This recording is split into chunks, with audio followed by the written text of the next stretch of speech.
গত ১৫ বছরে আওয়ামী সরকারের আমলে দেশের ব্যাংক খাত থেকে পাচার হয়েছে প্রায় ২ লাখ কোটি টাকার বেশি। এস আলম, সালমান এফ রহমান, নজরুল ইসলাম মজুমদার সহ প্রভাবশালী ও বিতর্কিত ব্যবসায়ীরা বছরের পর বছর টাকা পাচার করে দুর্বল করেছে ব্যাংক খাত। সৃষ্টি হয়েছে তারল্য সংকট, আর টাকা না পেয়ে ক্ষতিগ্রস্ত হচ্ছেন গ্রাহকরা।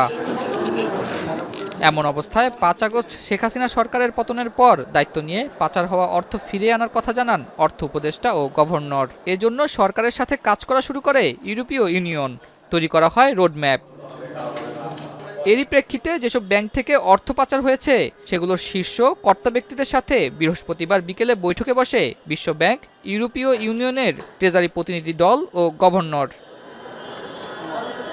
বৈঠকে পাচার হওয়া অর্থ ফিরিয়ে আনার বিষয়ে আলোচনা হয়েছে বলে জানান ন্যাশনাল ব্যাংকের চেয়ারম্যান।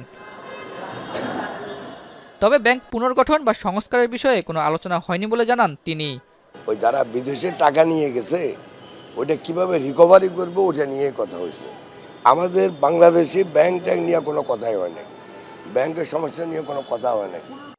দেশ থেকে একবার অর্থ পাচার হলে তা ফিরিয়ে নিয়ে আসা কঠিন বলে জানান এই ব্যাংক চেয়ারম্যান। যারা টাকা বিদেশে পাচার করে যায় ওরা আমাদের থেকে বেশি চালাক বেশি, আর বিদেশি আইন কানুন অনেক শক্ত। টাকা বাইরে গেলে এত ইজি না আসা, তবে চেষ্টা করতে যে আমরা সব সহযোগিতা করব।